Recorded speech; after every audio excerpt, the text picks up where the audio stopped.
नमस्कार मंडळी. आज होती शनिवार आणि आज होती माझी सुट्टी. पण मॅडम बोलली सुट्टी कॅन्सल झाली आहे, तुका कामावर यावचं लागतला.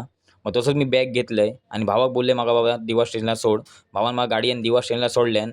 वरती येऊन बघतोय तर 11 वाजून 4 मिनिटांची ट्रेन लागली होती.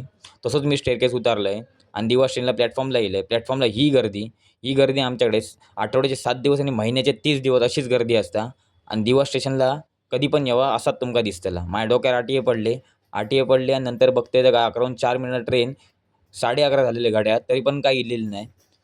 सगळी माणसं नुसती टकमकावून बघी होती कधी ट्रेन येता अशी दिसली. तसंच मी तसा वाटला की आमका ट्रेनमध्ये उडीच मारायची, पण ट्रेन जवळ येऊन दे म्हटला, नंतर उडी मारूया. मग ट्रेन कसा तरी मला ट्रेनमध्ये चढाक भेटला. मग ट्रेनमध्ये चढलंय मी.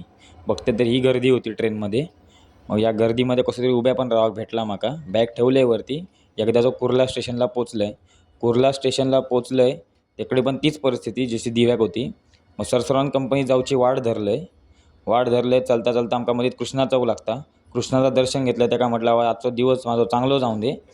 तसं मग कंपनीच्या बाहेर पोचलंय आणि आतमध्ये गेले कंपनी एंटर केलंय. तसंच मग कामावर पोचलंय. तसं आमच्याकडे ऑस्कर म्हणून डॉग हा. ऑस्करला त्यांचे सिक्युरिटी जेवण बनवत होते. जेवण बनवता ऑस्कर खात होतो. म्हटलं ऑस्कर म्हणला इले बाबा तुझ्याकडे एकदाचो. आजच्या ब्लॉगमध्ये एवढाच. भेटू नेक्स्ट ब्लॉगमध्ये. Tata bye bye.